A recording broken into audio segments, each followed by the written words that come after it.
9, यहाँ पे 12 बनेगा।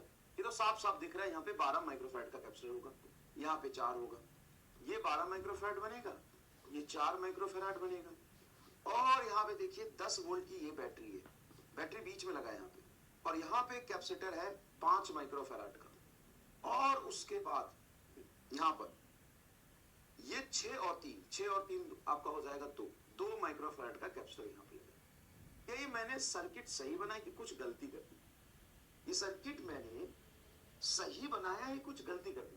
देखो ये बैटरी है, हाँ है, इस बैटरी से नीचे एक तार गया है, और इस पॉइंट और इसके पल्ले पॉइंट पर यहाँ पे 2 कैपेसिटर है। अगर मैं इसको यहां पे बनाऊं, ठीक है ना, यहां पे बनाऊं और या जस्ट ऊपर बनाऊं, कोई प्रॉब्लम थोड़ी नहीं इससे, कोई प्रॉब्लम थोड़ी नहीं इससे, है ना? ओके सर, बढ़िया। अब मुझे बताओ कि 12 और 4 मिलके क्या हो जाएगा, ये देखना पड़ेगा। 12 गुना 4 क्या हो जाएगा? 12 गुना 4 3 बटा 12 प्लस 4, 12 चौक 48, 12 4 16, 48 बटा 16, ये 3 माइक्रोफैराड आता है। ओके सर, ये 3 और ये 2, फिर से यहाँ पे 5 आ जाएगा। मतलब हद हो गई यार इस 5 की। इतना बड़ा मकरा जाल सॉल्व करके लास्ट में 5 माइक्रोफैराड आया, यहाँ पे 5 लगा था, और ये 10 वोल्ट की बैटरी है। अब पोटेंशियल लेके घुसो, एकदम चौड़े में पोटेंशियल लेके घुसो, तो ये जो 10 वोल्ट है उसका 5 वोल्ट यहाँ जाएगा, बोलो मानते हो कि नहीं? हाँ सर, 5 वोल्ट यहाँ जाएगा। इन दोनों कैपेसिटर को मिला के, इन दोनों कैपेसिटर को मिलाकर 6 और 3 बना था 2, ये 2 और ऊपर 12 4, 12 और 4 मिलके 3 और 2 पैरेलल में आपका 5 था। ठीक है बेटा, पैरेलल में 5 था। तो ये पूरा मिलके, थोड़ा ध्यान देना पड़ेगा, ये पूरा मिलके तुम्हारा क्या बना है? 5 माइक्रोफैराड। तो 10 वोल्ट की बैटरी के साथ ये 5 और ये 5, यहाँ 5 वोल्ट है तो यहाँ भी 5 वोल्ट होगा। अब पैरेलल कॉम्बिनेशन का चमत्कार देखिए कि 5 माइक्रोफैराड भी 5 नहीं होगा, इस 2 पे भी 5 ही होगा। देखिए चमत्कार, ओ शिट, ओ शिट, इस 2 पर भी 5 ही होगा। इसको गोला घटा देता हूं, गोला घटा देता हूं, और तुम यहां पे समझने की कोशिश करो कि 2 माइक्रोफैराड पे भी 5 वोल्ट होता, और यहां से यहां तक भी 5। बोलो मानते हो कि नहीं? सर मानते हैं। अब ये 4 और 12, अगर यहां पे पोटेंशियल ड्रॉप में x मानता हूं, V1 पे x मानता हूं, V2 पे आपका हो जाएगा 3x। अब मुझे बताओ sum of potential x plus 3x बराबर क्या हो जाएगा? 5। तो 4x बराबर 5 बटा 4। तो यहाँ पे 12 पे जो पोटेंशियल ड्रॉप आएगा वो 5 बटा 16 वोल्ट आएगा। 5 बटा 16 वोल्ट कहाँ है? Across 12 microfarad. 5 बटा 16 वोल्ट ये जो 12 माइक्रोफैराड बना, ये 12 बना किससे था? सर ये जो 12 माइक्रोफैराड है ना, असल में इन दोनों से मिलकर, अब इन दोनों में यहां से यहां तक आपने 12 लगाया, तो यहां भी आपका हो जाएगा 5 बटा 16, और यहां भी हो जाएगा 5 बटा 16, 5 बटा 16, सॉरी 5 बटा 16 वोल्ट यहां से यहां तक। अब तुम्हें यहां का पोटेंशियल चाहिए, यहां का पोटेंशियल चाहिए, रॉन्ग। 5 वोल्ट, ठीक है, 5 वोल्ट टोटल कर दिया, और x प्लस 3x 4x। अच्छा, अरे यार 2 बार आ गया नीचे 4, 2 बार नीचे 4 आ गया, सॉरी 2 बार नीचे 4, हाँ 5 बटा 4, ठीक है 5 बटा 4। तो ये 5 बटा 4 आ गया, यहां से यहां तक ये आ गया बेटा 5 बटा 4, ठीक है। अब अगर मैं यहां पर y मानता हूं तो यहां पे 3y होगा, y plus 3y is equal to 5 बटा 4। तो 4y इज इक्वल टू 5 बटा 4, y इज इक्वल टू 5 बटा 16 वोल्ट। तो ये हमारा potential on 4 microfarad, potential on 4 microfarad. क्या आपने घर पे बैठ के सॉल्व किया था इसको? घर पे बैठ के सॉल्व किया था? 15 बटा 16, 5 बटा 16, 15 बटा कैसे 16 आ गया? टोटल तो 5 ही था,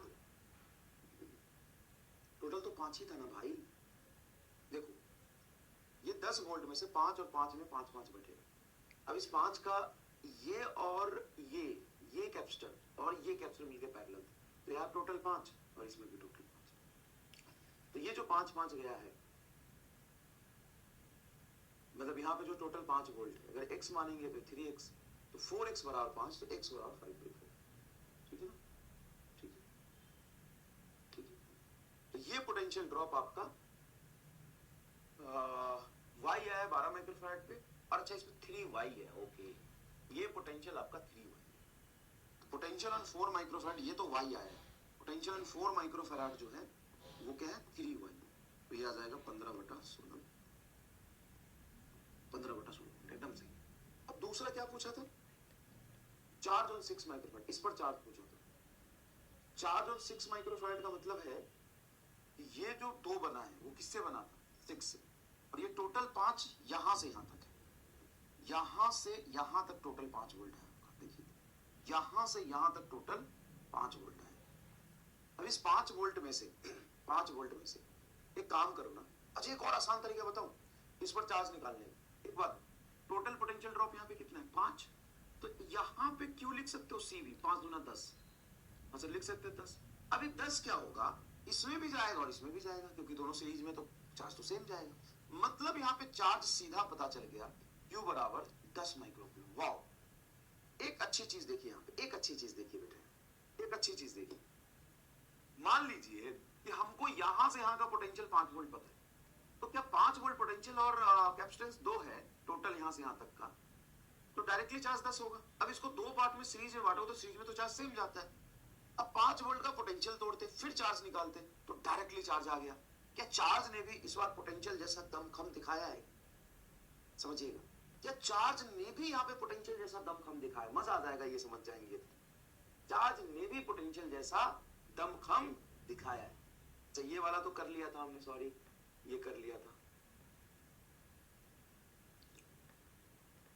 -8 वोल्ट है। वो सवाल कहाँ गया, एक था ना जो मैंने लिखा था, अपने हाथों से लिखा था ना उसको, जो होमवर्क दिया था तुम्हें, उसको क्यों डिलीट कर दिया। चलो पहले ये सवाल करो, ये सवाल कर लिया था क्या हमने, 48, 12 4 16, 3 आएगा, और ये 3 और ये 9, यहाँ पे 12 बनेगा।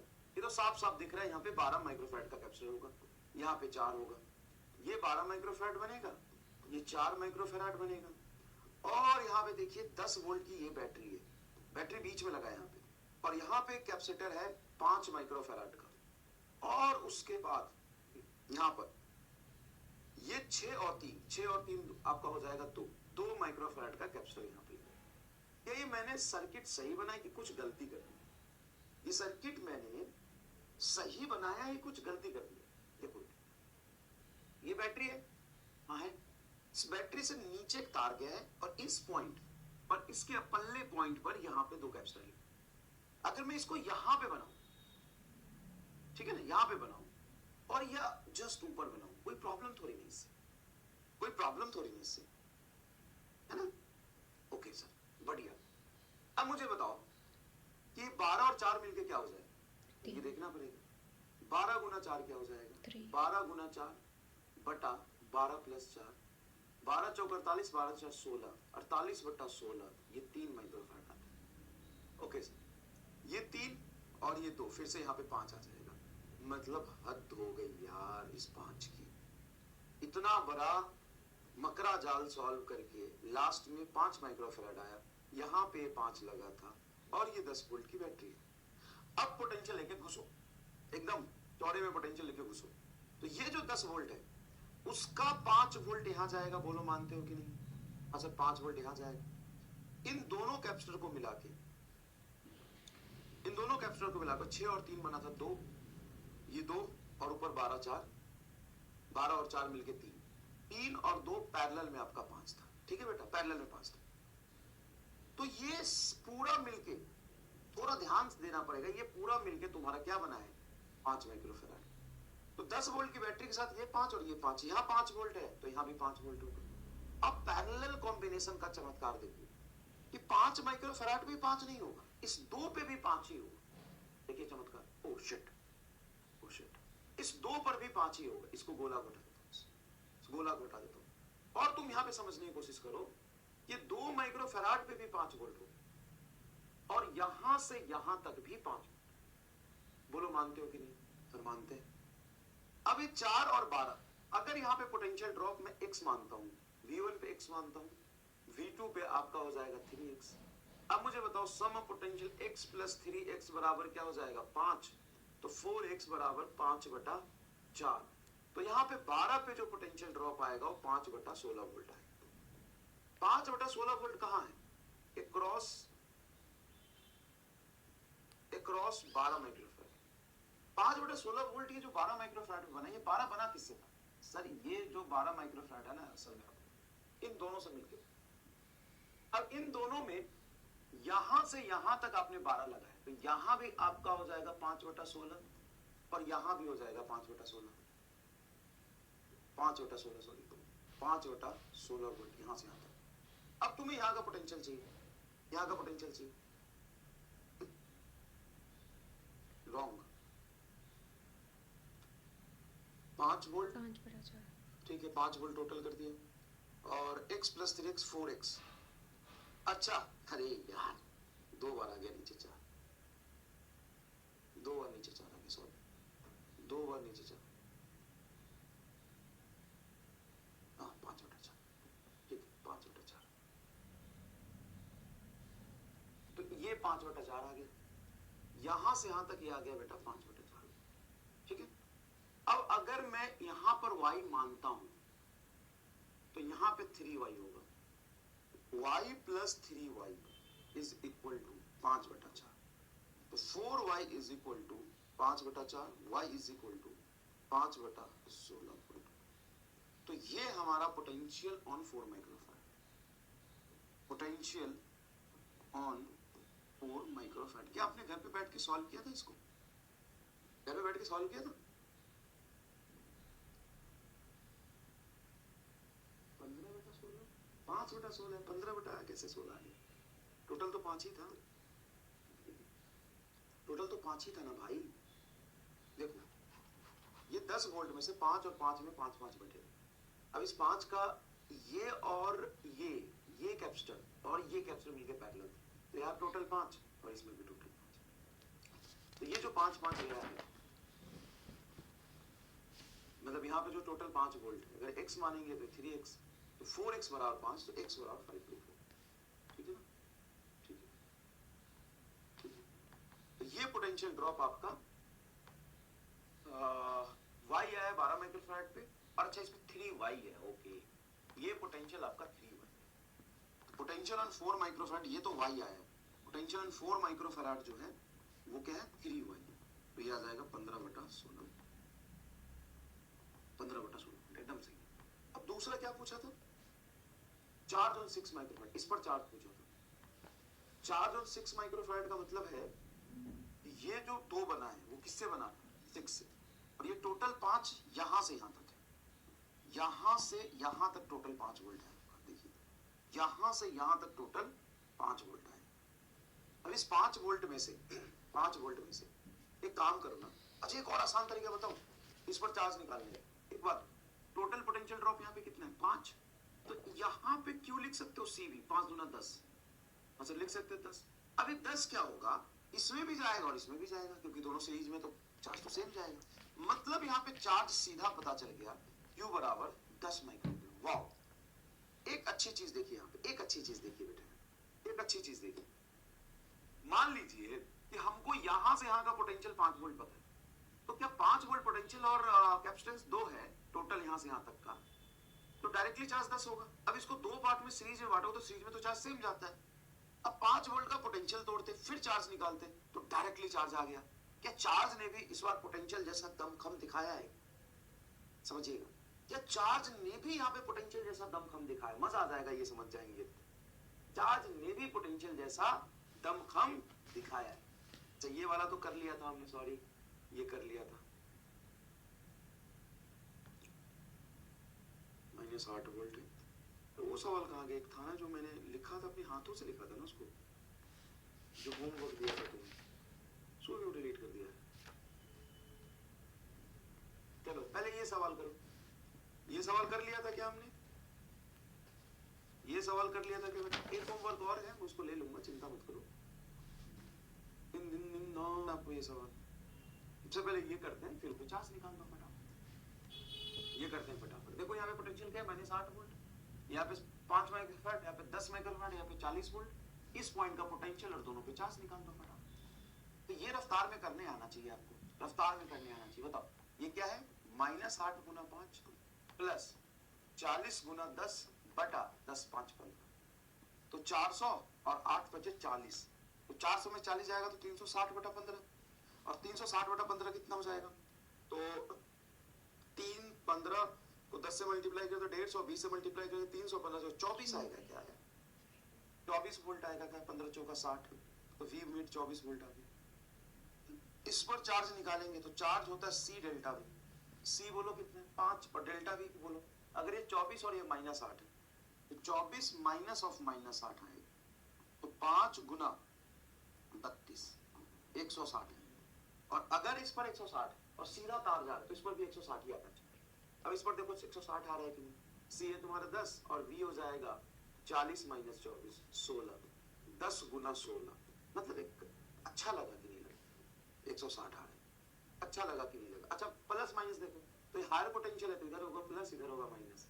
तो ऑब्वियस सी बात है, इधर प्लस होगा इधर माइनस होगा। करके देखते हैं, ये 24 आया है तो 24 हायर पोटेंशियल माइनस ये एकदम पूरा पैकेज है धमाकेदार, पूरा पैकेज है धमाकेदार बेटा, पूरा पैकेज है धमाकेदार।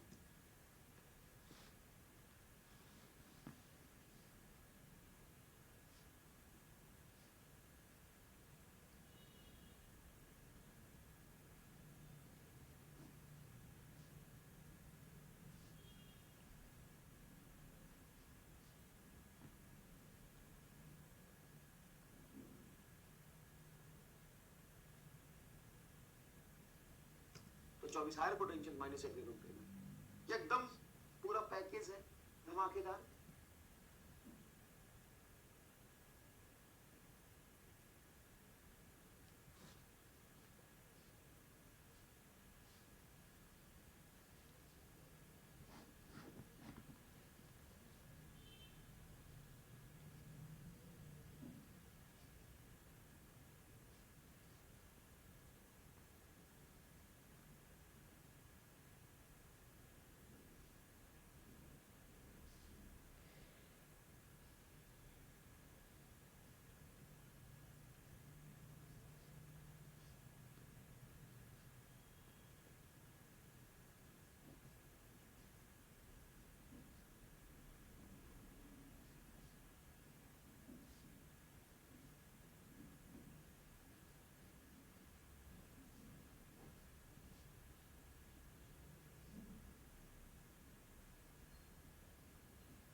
पूरा पैकेज है धमचा थोड़ा।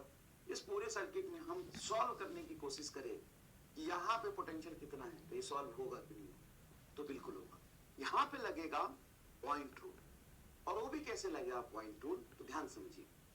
-12 माइक्रोकूलम चार्ज, तो मान लो स्टार्टिंग में सब न्यूट्रल रहा होगा, तो यहाँ पर -12 माइक्रोकूलम का मतलब है कि यहाँ पे 12 कूलम आया होगा। 12 कूलम यहाँ 0 था, तो यहाँ से कितना आया होगा 12, यहाँ पे +8 है तो यहाँ पे +8 माइक्रोकूलम गया होगा। हमें नहीं पता तो यहाँ पे जाता हुआ क्यू मान लेते हैं। तो बताओ इस पर चार्ज 12 माइक्रोकूलम आया और यहाँ पे 8 माइक्रोकूलम चला गया, तो यहाँ पे कितना जाएगा 4 माइक्रोकूलम, और वो भी यहाँ पे प्लस होना चाहिए और यहाँ पे माइनस होना चाहिए। ये भी नहीं समझ में आया तो तीसरा तरीका है, मैंने बोला था जिस तरीके से यहाँ पर यही दोनों प्लेट एक दूसरे से कनेक्टेड है और कुछ नहीं है, तो इन दोनों पर टोटल चार्ज मिला के 0 होगा। कैपेसिटर में उसी तरीके से यहां से लेकर के यहां से लेकर के यहां पर ये तीनों कनेक्टेड है। हाँ सर, बैटरी चाचा भी बीच में, बैटरी चाचा के बीच में रहने से कुछ नहीं।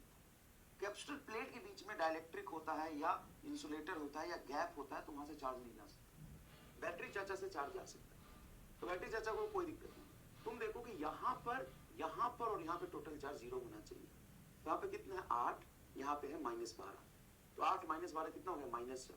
इस पर प्लस चार्ज रख देंगे, काम हो जाए। कैसा सवाल लगा, नहीं पूछेगा नीट में, लेकिन क्या आपको लगता है कि नीट में जो पूछता है वैसा ही करने से मेरा सिलेक्शन हो जाएगा? एकदम वैसा ही वैसा सब कुछ कर लेते तो सिलेक्शन हो जाएगा? नहीं, दिमाग भी आपका चलना चाहिए, दिमाग चलना चाहिए। प्रॉब्लम कहाँ होता है? सवाल नहीं होता हमसे, सब पढ़ लेते, सब कुछ आ जाता है, सवाल हमसे नहीं होता है सर। सवाल इसलिए नहीं होता है ना कि आप दिमाग नहीं लगाना चाहते हो, आप थोड़ा सोचना समझना नहीं चाहते हो, कंसेप्ट को फील नहीं करना चाहते हो। आपको सिर्फ आंसर से मतलब होता है, आंसर से मतलब नहीं, क्वेश्चन से मतलब रखिए। चलिए कोई बात नहीं, चलिए यहां से चले आप कूदे। कहां से कूदोगे? चलो V से 0 तक कूदना है, 0 वोल्ट तक कूदो, 0 वोल्ट तक कूदो। लिख दिया ना, V से 0 वोल्ट तक कूदो। चलो बताओ यहाँ पोटेंशियल कितना V, और कहां पहुंच रहे हो? प्लस से माइनस पे पहुंचो तो माइनस, और माइनस के बाद चार्ज प्लस माइनस नहीं लिखो, सीधा चार्ज मैग्नीट्यूड 12/2। वाह यार, 12/2 खत्म, और कुछ नहीं। फिर लो से बड़े डंडे पर जा रहे हैं तो प्लस कितना है? 8 वोल्ट की बैटरी। फिर माइनस पे पहुंच रहे हैं तो माइनस 4/4। फिर बड़े से छोटे पर जा रहे हैं तो -5 इज इक्वल टू 0 वोल्ट। तो ये कट के आएगा तेरा 6, ये कट के आएगा तेरा 1, तो 5, 6 5 11, 1 12।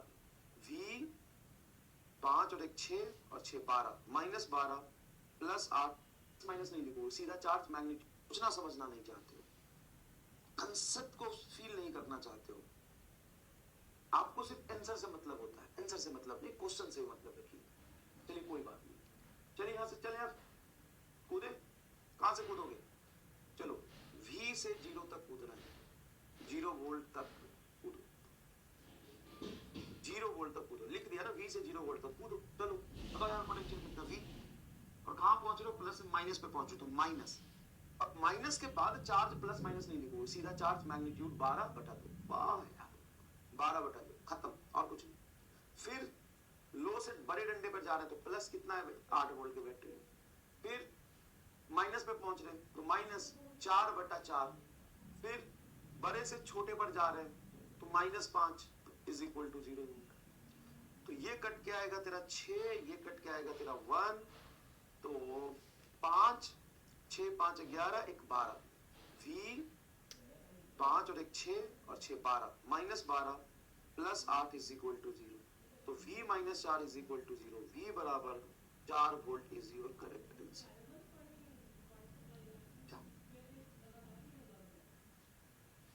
मतलब मजा आया? कैपेसिटर में उसी तरीके से यहां से लेकर के आया होगा, अच्छा लगा कि नहीं लगा? ये 24 आया है तो 24 हायर पोटेंशियल -1 में बंद करिए। एकदम जिन लोगों ने गलत किया था, क्या आपने घर पे बैठ के सोचा थोड़ा इस पूरे सर्किट में हम सॉल्व करने की कोशिश करें कि यहाँ पे पोटेंशियल कितना है तो ये सॉल्व होगा कि नहीं? तो बिल्कुल होगा। यहाँ पे लगेगा पॉइंट रूल, और वो भी कैसे लगेगा पॉइंट रूल? तो ध्यान समझिए, -12 माइक्रोकूलम चार्ज, तो मान लो स्टार्टिंग में सब न्यूट्रल रहा होगा, तो यहाँ पर -12 माइक्रोकूलम का मतलब है कि यहाँ पे 12 कूलम आया होगा, 12 कूलम यहाँ 0 था, तो यहाँ से कितना आया होगा? 12। यहाँ पे +8 है तो यहाँ पे +8 माइक्रोकूलम गया होगा, हमें नहीं पता तो यहाँ पे जाता हुआ Q मान लेते हैं। तो बताओ इस पर चार्ज 12 माइक्रोकूलम, बड़े डंडे पर जा रहे हैं तो प्लस कितना है? 8 वोल्ट की बैटरी। फिर माइनस पे पहुंच रहे हैं तो -4/4। फिर बड़े से छोटे पर जा रहे हैं तो -5 इज इक्वल टू 0। दिमाग नहीं लगाना चाहते, बैटरी चाचा से आया होगा, 12 कूलम यहाँ 0 था तो यहाँ से कितना आया होगा? 12। यहाँ पे +8 है तो यहाँ पे +8 माइक्रोकूलम गया होगा, हमें नहीं पता तो यहाँ पे जाता हुआ Q मान लेते हैं। तो बताओ इस पर चार्ज 12 माइक्रोकूलम आया और यहाँ पे 8 माइक्रोकूलम चला गया, तो यहाँ पे कितना जाएगा? 4 माइक्रोकूलम, और वो भी यहाँ पे प्लस होना चाहिए और यहाँ पे माइनस होना चाहिए। ये भी नहीं समझ में आया तो तीसरा तरीका है, मैंने बोला था जिस तरीके से यहाँ पर यही दोनों प्लेट एक दूसरे से कनेक्टेड है और कुछ नहीं है, तो इन दोनों का टोटल चार्ज मिला के 0 होगा। कैपेसिटर में उसी तरीके से यहाँ से लेकर के यहाँ से लेकर के यहाँ पर ये तीनों कनेक्टेड है। हाँ सर, बैटरी चाचा भी बीच में, बैटरी चाचा के बीच में रहने से कुछ नहीं। कैप्सूल प्लेट के बीच में डाइलेक्ट्रिक होता है या इंसुलेटर होता है या गैप होता है तो वहां से चार्ज नहीं जा सकता। बैटरी चाचा से चार्ज जा सकता है, तो बैटरी चाचा को कोई दिक्कत नहीं। तुम देखो कि यहाँ पर और यहाँ पे टोटल चार्ज 0 होना चाहिए। तो यहाँ पे कितना है 8, यहाँ पे है -12, तो 8 -12 कितना हो गया -6। इस पर प्लस चार्ज रख देंगे, काम हो जाए। कैसा सवाल लगा? नहीं पूछेगा नीट में, लेकिन क्या आपको लगता है कि नीट में जो पूछता है वैसा ही करने से मेरा सिलेक्शन हो जाएगा? एकदम वैसा ही वैसा सब कुछ कर लेते तो सिलेक्शन हो जाएगा? नहीं, दिमाग भी आपका चलना चाहिए, दिमाग चलना चाहिए। प्रॉब्लम कहाँ होता है? सवाल नहीं होता हमसे, सब पढ़ लेते, सब यहाँ से पूछते 5 और 1 6 और 6 इनका पोटेंशियल लिखते चलेंगे। या तो जहां से चले उसका पोटेंशियल है कि कूदो कंसेप्ट और किरचॉफ्स लूप रूल एकदम सेम है। फिर चेंज लिखा, बताओ समझ में आया? एक छोटू सा सवाल कम से कम लूप में कूदने पर करा दीजिए। चलिए कराते, चलिए कराते। Find charge on 2 microfarad. देखिए बेटा 2 माइक्रोफैराड का कैपेसिटर, ये 10 वोल्ट का बैटरी है, 20 वोल्ट का बैटरी है, 2 माइक्रोफैराड। बताइए कि दोनों माइक्रोफैराड मतलब कैपेसिटर पे चार्ज कितना होगा? कैसे करोगे? ये बैटरी यहाँ भी है, बैटरी यहाँ भी, दो बैटरी लगे, तो दो बैटरी वाला तो नहीं किए हैं, कोई बात नहीं। आप ध्यान से समझिए, मान लो कि मैं देखूं थोड़ा बुद्धि लगा के इन और इनमें से ज्यादा पोटेंशियल वाला बैटरी कौन है? सर 20 वोल्ट, और इसका बड़ा डंडा यहाँ है जो चार्ज ऐसे भगाएगा, और इसका बड़ा डंडा यहाँ है जो चार्ज ऐसे भगाएगा। जीतेगा तो 20 वोल्ट वाला, तो इसके डायरेक्शन को इग्नोर करो। और बड़े बैटरी से क्यू चार्ज निकलता हुआ माइनस।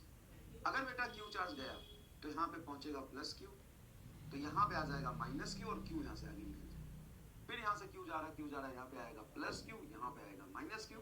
माइनस क्यू इसलिए बचा है क्योंकि यहाँ से क्यू चला गया था, यही क्यू यहाँ गया तो यहाँ पे प्लस क्यू, यहाँ पे माइनस क्यू। इस तरीके से चार्ज डिस्ट्रीब्यूशन करते हैं। यही आपको समझ में आया कि कहाँ पे प्लस कहाँ पे माइनस क्यू आया? क्योंकि ये तो मैंने प्लस क्यू चलता हुआ यहाँ से माना है, तो प्लस क्यू जाएगा तो प्लस में पहुंचेगा। यहाँ पे प्लस क्यू ऊपर वाले प्लेट पे 0 था तो माइनस क्यू बचा तो प्लस क्यू चला गया, और ये प्लस क्यू जाते जाते यहाँ पे बैठ गया। यहाँ पे प्लस क्यू तो यहाँ पे माइनस क्यू, मतलब यहाँ से क्यू चला गया है। सिंपल है, सिंपल है। अब क्या करेंगे? इस पॉइंट से पूरा लूप में घूम के यहाँ से ये लूप में कूदेगा। जब लूप में कूदते हैं तो यहाँ का पोटेंशियल नहीं है, ए पॉइंट से लूप में कूद रहे हैं।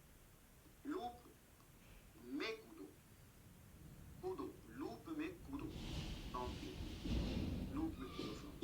तो ए पर पोटेंशियल नहीं लिखेंगे, हम क्या लिखेंगे कि जब हम यहाँ से जा रहे हैं तो प्लस से माइनस में पहुंचे तो माइनस क्यू बटा 2। उससे अगर मैं बोलूं कि अगर एयर में इलेक्ट्रिक फील्ड होता तो इस मीडियम में कितना होगा? इस मीडियम में जो इलेक्ट्रिक फील्ड आएगा E1 वो आएगा E by K2, और यहाँ जो इलेक्ट्रिक फील्ड होगा E2 वो आएगा E by K2, क्योंकि इलेक्ट्रिक फील्ड K कम होता है। अगर एयर में इलेक्ट्रिक फील्ड है E तो मीडियम में क्या होगा? E by K1, E by K2। बताओ दोनों में से कौन ज्यादा? सर आप क्या कह रहे हो? K1 बड़ा है। अगर मैं K1 को बड़ा मानता हूँ तो बड़े नंबर से डिवाइड करूंगा, मैं वो करके देखूंगा, मजा आता है। ये फॉर्मूला आपको दिख रहा होगा 2, यहाँ से K इक्विवेलेंट है तो D को ले लेंगे, तो K equivalent is equal to D divided by D1 by K1 plus D2 by K2। ये तो फॉर्मूला है, ये कोई ये फॉर्मूला है, वो क्या सीरीज कॉम्बिनेशन में कोई नहीं।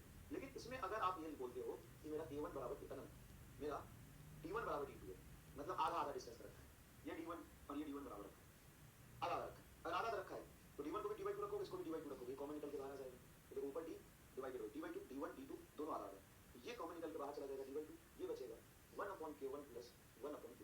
बेटा यहाँ देखिएगा D से D आपका कट जा रहा होगा हाँ से, और यहाँ पे एलसीएम लेंगे K1 K2, ऊपर चला गया K1 प्लस K2, ये K1 K2 नीचे जो एलसीएम लिया है उसको ऊपर भेज देंगे, 2 को भी ऊपर भेज देंगे। तो ये फॉर्मूला आपको दिख रहा होगा 2K1 K2 बटा K1 प्लस K2। ये आपका इक्विवेलेंट डाइलेक्ट्रिक कांस्टेंट है सीरीज कॉम्बिनेशन।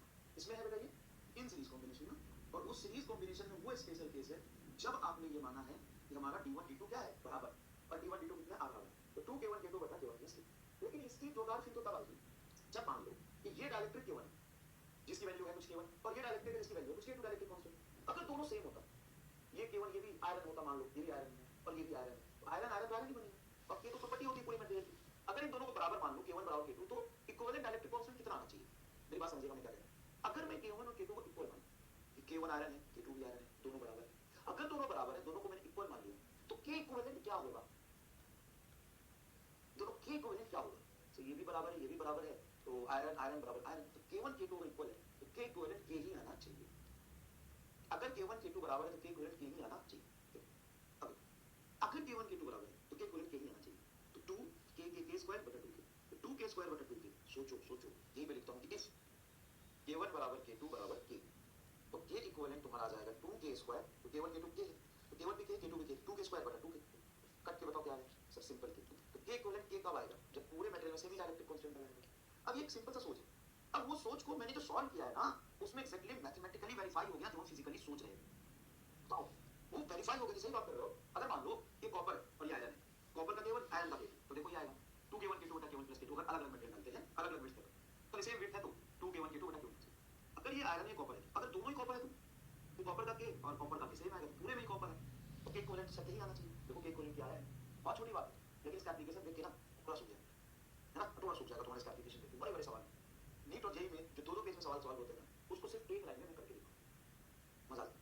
नेक्स्ट देख, if k1 is equal to k2, मतलब मैं कह रहा हूँ कि दोनों अलग अलग है लेकिन k1 बड़ा है, तो उससे क्या होगा, उससे अगर मैं बोलूँ कि अगर एयर में इलेक्ट्रिक फील्ड E होता इस मीडियम में कितना होगा, इस मीडियम में जो इलेक्ट्रिक फील्ड आएगा E1 वो आएगा E by K1, और यहाँ जो इलेक्ट्रिक फील्ड होगा E2 वो आएगा E by K2, क्योंकि इलेक्ट्रिक फील्ड के टाइम्स कम होता है।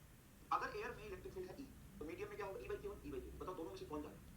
सर आप क्या कह रहे हो, K1 बड़ा है, अगर मैं K1 को बड़ा मानता हूँ तो बड़े नंबर से डिवाइड करूंगा, बड़े नंबर से डिवाइड करूंगा तो यहाँ इलेक्ट्रिक फील्ड कम है, इस रीजन में कम, और यहाँ से अगर जितना भी कम है वो यूनिफॉर्म होगा। मान लो यहाँ electric field E by K1 है, यहाँ E by K1, यहाँ E by K1, यहाँ E by K1, यहाँ E by K1, और इधर जाओगे E by K2, छोटे नंबर से डिवाइड करेंगे तो रिलेटिवली थोड़ा बड़ा नंबर होगा, रिलेटिवली क्या होगा, ये थोड़ा बड़ा नंबर होगा, तो यहाँ इलेक्ट्रिक फील्ड कितना है E by K2, E by K2, E by K2, E by K2, इस पूरे रीजन में E by K1, इस पूरे रीजन में E by K2। तो अगर इलेक्ट्रिक फील्ड वर्सेस डिस्टेंस का ग्राफ बना, भाई ग्राफ बना, तो प्लेट की वजह से इलेक्ट्रिक फील्ड तो यूनिफॉर्म होता है। जब एक बच्चे का डाउट है सर कैप्सूल प्लेट तो छोटा, आप इसको इनफाइनाइट क्यों मान रहे हो, हाँ पूछा डाउट कि कैप्सूल प्लेट को सर छोटा छोटा प्लेट लगाते हो और कहते हो यूनिफॉर्म इलेक्ट्रिक फील्ड होगा जैसे इनफाइनाइट सीट का होता है वैसा, क्या मैं जवाब दूं उसको, बताओ। मैं मुंह दिखाने लायक नहीं रहा जनता को, मैंने इतनी बड़ी झूठ बोली और सोचा कि मैं ऐसे ही बहला फुसला के निकल जाऊंगा, लेकिन